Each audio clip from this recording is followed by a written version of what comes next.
I'm a little late getting these videos up, but I feel like I need to get these things in. As you guys are aware, Thursday night they had the Republican debate.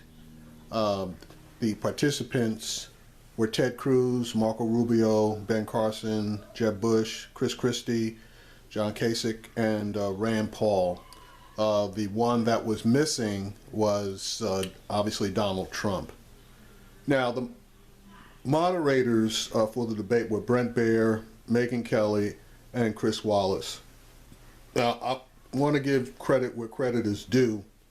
The moderators kept pretty good control of the debate, and in particular, Chris Wallace. In this particular debate, the first 30 minutes or so, even though he wasn't there, was dominated by talking about Donald Trump. Now, to cut to the chase, out of the 7 participants in this debate, 6 of them were obvious warmongers. The only one who, in my opinion, isn't a warmonger was Rand Paul. I'm going to break this thing down into separate clips for each of the candidates, and I'm basically going to start with Ted Cruz. This guy is, in my opinion, unelectable. He and Marco Rubio were trading lies back and forth about which one was for amnesty, which one was for legalization. They both were Obama bashers. They both were jumping up and down about terrorism. And Ted Cruz, obviously, he's into carpet bombing. So I'm going to run 4 clips for each person, and in one case, 1 or 2 cases, 5 clips. And then I'm going to comment after each clip. The first one will be Ted Cruz. This first clip has to do with Senator Cruz and his comment about carpet bombing. Over the last year, Senator Cruz, you talk tough about fighting terrorism. You talk about carpet bombing into oblivion. You talk about seeing if the sand will glow at night. But critics say that your record does not match up to that. You oppose giving President Obama authority to enforce his red line in Syria. 3 years in a row now, you have voted against the Defense Authorization Act. How do you square your rhetoric with your record, sir? Well, Chris, I will apologize to nobody for the vigorousness with which I will fight terrorism, go after ISIS, hunt them down wherever they are, and utterly and completely destroy ISIS. You know, you claim it is tough talk to discuss carpet bombing. It is not tough talk. It is a different fundamental military strategy than what we've seen from Barack Obama. Barack Obama right now, number one, over 7 years, has dramatically degraded our military. You know, just 2 weeks ago was the 25th anniversary of the first Persian Gulf War. When that war began, we had 8,000 planes. Today we have about 4,000. When that war began, we had 529 ships. Today we have 272. You want to know what carpet bombing is? It's what we did in the first Persian Gulf War. 1,100 air attacks a day. Saturation bombing that utterly destroyed the enemy. Right now, Barack Obama is launching between 15 and 30 air attacks a day. He's not arming the Kurds. We need to define the enemy.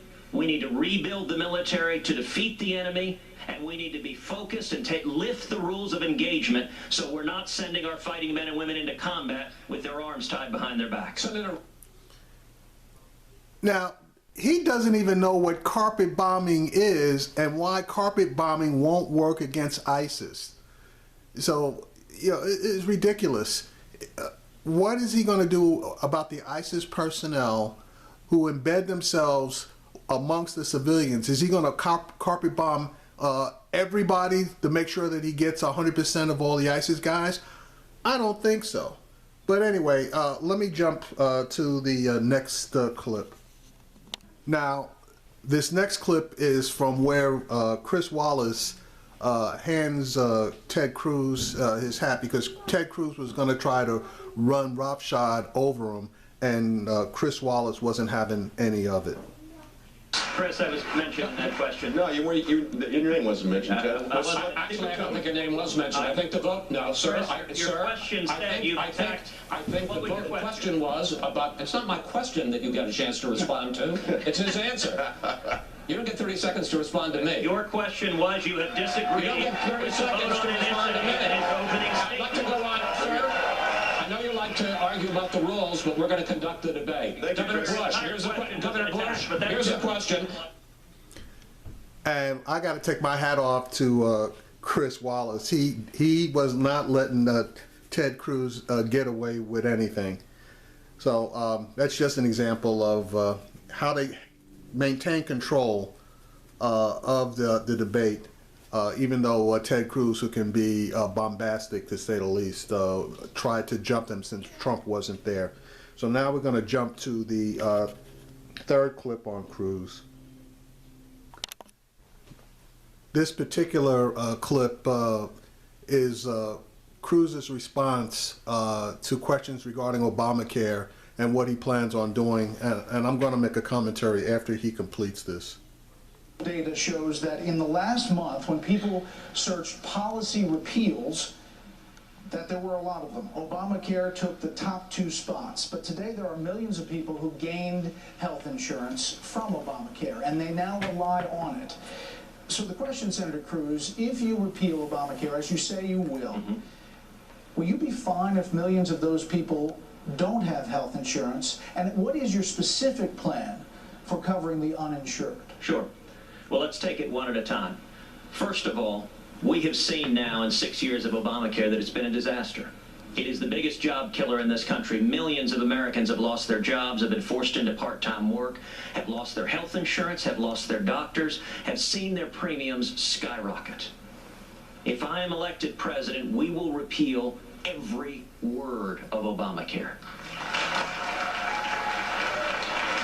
Now, once that is done, everyone agrees we need health care reform. It should follow the principles of expanding competition, empowering patients, and keeping government from getting in between us and our doctors. 3 specific reforms that reflect those principles. Number 1, we should allow people to purchase health insurance across state lines. That'll create a true 50-state national marketplace which will drive down the cost of low-cost, catastrophic health insurance.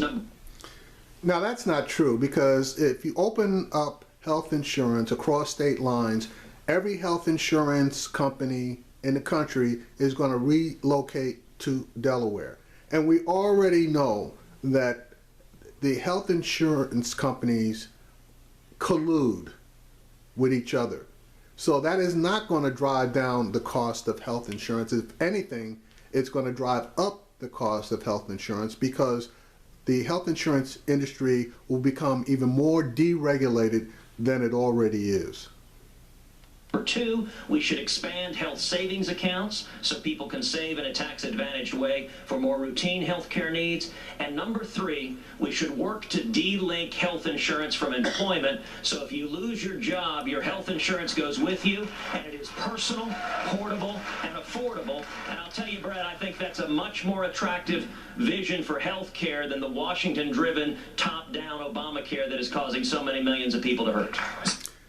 Now, on number 3, that one I got to agree with him on it. If your health insurance is portable and you can take it with you wherever you go, that is a plus.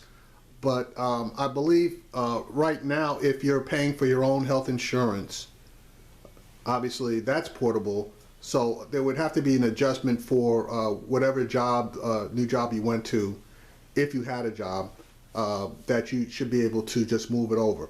But back to number 2. What do you do with people who aren't working, and what do you do with people that are at or below the poverty level who can't afford a medical savings account? Those people, according to what he's saying, are going to be shit out of luck. So what he's saying isn't making a lot of sense. Mr. Cruz, thank you. Governor. Now, I'm going to jump to the next clip. Now, this next clip Megyn Kelly catches Ted Cruz basically red-handed, and she's got him on a video and with a transcript of exactly what he's said regarding immigration. Senator Cruz, when Senator Rubio proposed that bill creating a path to citizenship, you proposed an amendment. It would have allowed for legalization but not citizenship. Yes, it would. Pressed last month on why you supported legalization, you claimed that you didn't, right, like you just did. I saw that. You argued that this was just a poison pill amendment, basically something designed to kill the bill and not actually get it through. But that is not, however, how it sounded at the time. Watch. I want this bill to be voted down. I don't want immigration reform to fail. I want immigration reform to pass. I believe if this amendment were to pass, the chances of this bill passing into law would increase dramatically. I believe if the amendments I introduced were adopted, that the bill would pass. And my effort in introducing them was to find a solution that reflected common ground and that fixed the problem. If the proponents of this bill actually demonstrate a commitment not to politics, not to campaigning all the time, but to actually fixing this problem, to finding a middle ground, that would fix the problem and also allow for those 11 million people who are here illegally a legal status with citizenship off the table. Was that all an act? It was pretty convincing. You know, the amendment you're talking about is one sentence. It's 38 words. Anyone can go online at tedcruz.org and read exactly what it said. In those 38 words, it said anyone here illegally is permanently ineligible for citizenship. It didn't say a word about legalization. But the bill allowed both. The bill you were amending allowed citizenship and legalization. But Megan, the bill was 1,000 pages. I introduced a series of amendments, each designed to fix problems in the bill. The fact that each amendment didn't fix every problem didn't mean that I supported the rest of the bill. And I'll tell you who supported my amendment. Jeff Sessions, the strongest opponent of amnesty in the United States Congress, and he did so because taking citizenship off the table was important, and it revealed the hypocrisy of the proponents of this bill who were looking for votes. Listen, we can solve immigration. We just heard an argument back and forth that we can't solve immigration. I have a detailed immigration plan that is on my website, tedcruz.org. It was designed with Iowa's own Congressman Steve King and Jeff Sessions, and we have the tools in federal law to do this now. We can build the fence. We can triple the Border Patrol. We can end sanctuary cities by cutting off funding to them. We can end welfare for those here illegally, and what is missing is the political will, because too many Democrats and sadly too many Republicans don't want to solve this problem. If I am elected president, we will secure the borders, and we will end illegal immigration. Senator Paul. Now, he did what he always does. He didn't answer the question. They were talking about legalization, and he shifted the argument to amnesty. Amnesty and legalization are two different things as far as citizenship is concerned.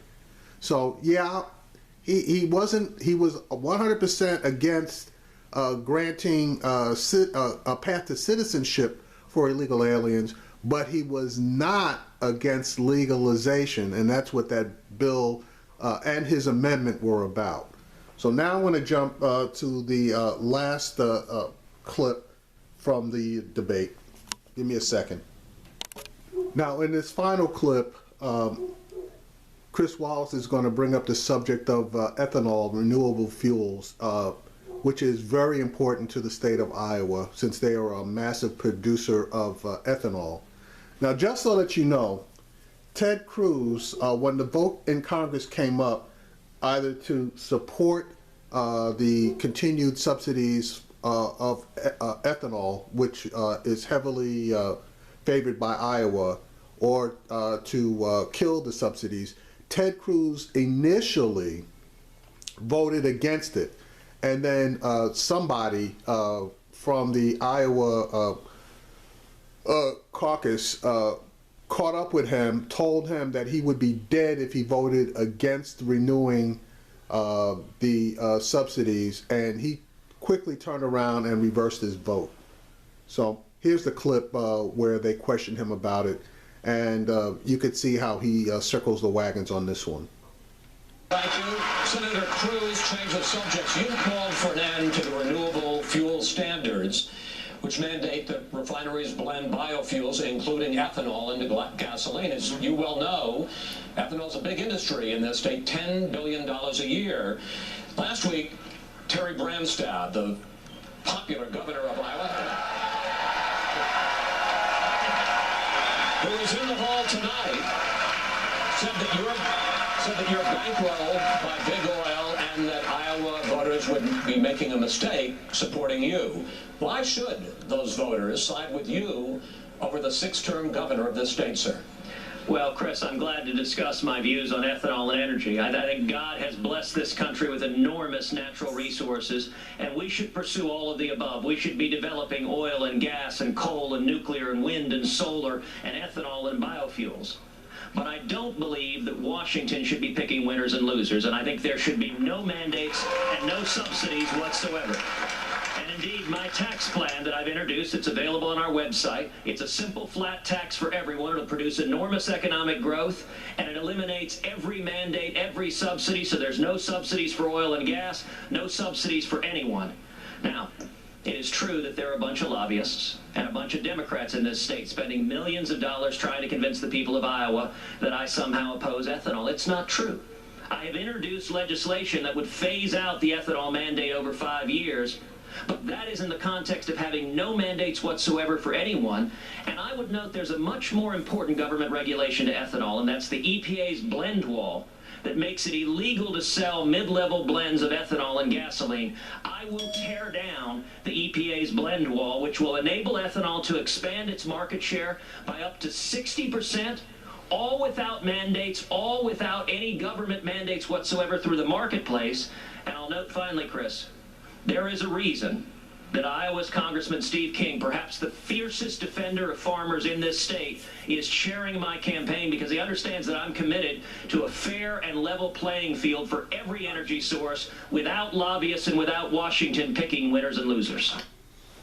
He circled the wagons real good on that one, but I invite anybody to go back, and I'm sorry that I don't have the links, but I believe there's video on the subject of him changing his vote regarding the ethanol subsidies. So those are 5 clips. You can see what this guy's saying, and then, you know, basically make up your own mind. I mean, Ted Cruz is the senator from my state, but never supported him. He's full of crap, him and his dad.